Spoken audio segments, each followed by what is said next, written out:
আসসালামু আলাইকুম ভিউয়ার্স, বরাবরের মতো আমি নোমান আবার হাজির হয়েছি আরেকটি নতুন ভিডিও করার জন্য। আজকে আমি যে ফোনটা নিয়ে কথা বলবো সেটা হচ্ছে Redmi 12। রেডমির একটা সবচেয়ে চমকপ্রদ ফোন, যেটার মার্কেট চাহিদা বর্তমানে সবচেয়ে বেশি।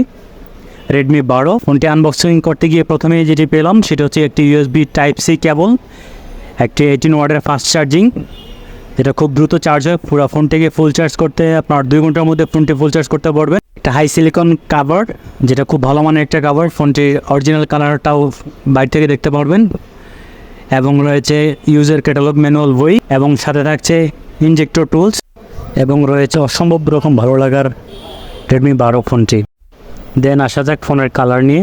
ফোনটিতে পেয়ে যেমন 3টি কালার ভেরিয়েন্ট, একটা হচ্ছে সিলভার, আরেকটা হচ্ছে ব্লু কালার, এবং অন্য দিকটা হচ্ছে ব্ল্যাক কালার। ট্রেন্ডি লুকসে আসা এই ফোনটির রিয়ার প্যানেলে রয়েছে প্রিমিয়াম ক্রিস্টাল গ্লাসের ডিজাইন, যেটা দেখতে অসম্ভব রকম সুন্দর লাগতেছে। ফোনটির ডিসপ্লে সাইজ হচ্ছে 6.79 ইঞ্চি।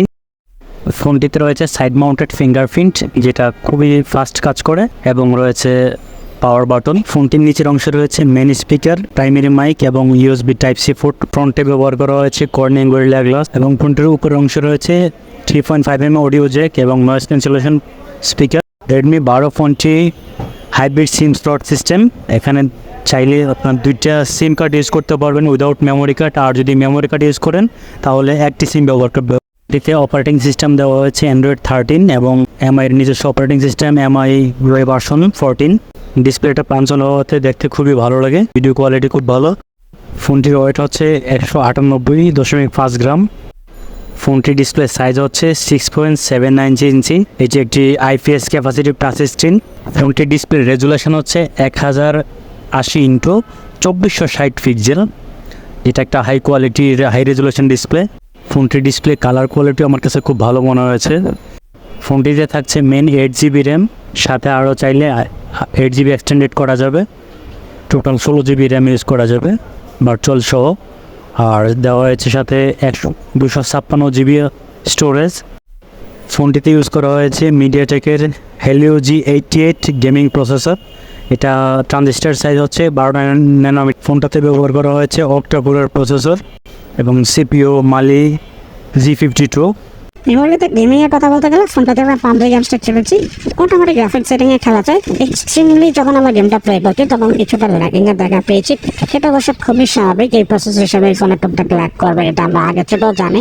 সো তেমনটাই পেয়েছি ফোনের পারফরমেন্স। তবে ওভারঅল গেমিং করে মোটামুটি ভালো লেগেছে। তার পাশাপাশি যদি আমি ফ্রি ফায়ারের কথা বলি, ফোনটাতে আমার সেটা অন করে গেমিং খেলেছি, আমাদের কাছে অনেক ভালো লেগেছে। যেহেতু 8GB র্যাম রয়েছে, সো একটু ফুস্টাপ হয়, ফ্রেশে আসলে ফ্রি ফায়ার গেমসটা বেশ স্মুথ রান করা যায়। তার পাশাপাশি ফোনটাতে আমার কল অফ ডিউটি গেমসটা খেলেছে। যারা mainly call of duty game পছন্দ করে তাদের কাছে এই ফোনে খুব ভালো লাগবে, কারণ আমরা একটু ফোনটিতে ব্যাটারি ব্যবহার করা হয়েছে 5000 mAh ব্যাটারি, যেটা নর্মাল ইউজে 1.5 থেকে 2 দিন ইউজ করা যায়, এবং রাফ ইউজেও 1 দিন ইউজ করা যায়। ফোনটির রিয়ারে রয়েছে মেন ক্যামেরা 50 মেগাপিক্সেল, যেটা অ্যাপারচার হচ্ছে 1.8, এবং সেকেন্ডারি আরেকটা ক্যামেরা ইউজ করা হয়েছে 8 মেগাপিক্সেলের, যেটা অ্যাপারচার হচ্ছে 2.2, এবং আরেকটি ক্যামেরা আছে যেটা হলো 2 মেগাপিক্সেলের, অ্যাপারচার 2.4 ডিপ সেন্সর। ফোনটির পেছনের ক্যামেরা দিয়ে আপনারা 1080 পিক্সেল রেজুলেশনে ভিডিও করতে পারবেন। যারা প্রফেশনাল লেভেলের ভিডিও করতে চান বা ছবি শ্যুট করতে চান, ফটোশ্যুট করতে পারেন, এই বাজেট সেগমেন্টে আমি মনে করি ঠিকঠাকই আছে, সব কিছু দেখতে পারেন। ফোনটিতে সেলফি ক্যামেরা হিসেবে দেওয়া হয়েছে 8 মেগাপিক্সেল ক্যামেরা, যেটা অ্যাপারচার হচ্ছে 2.1, এবং ফ্রন্ট ক্যামেরায় ভিডিও রেকর্ডিং রেজুলেশন হচ্ছে আপনার 1080 পিক্সেল। ডিসপ্লে রেশিও হচ্ছে 20:9। আমার কাছে সবচেয়ে ভালো মনে হয়েছে এই ফোনটির আউটলুকিং, সবচেয়ে সুন্দর এবং সবচেয়ে গর্জিয়াস। হ্যান্ডফিলটাও খুব ভালো। ভিউয়ার্স, 18 থেকে 19,000 টাকা বাজার সেগমেন্টে 8GB RAM, 256GB Rome, Redmi 12 এই ফোনটিকে বলতে পারি সব দিক থেকে বেস্ট একটি ডিভাইস।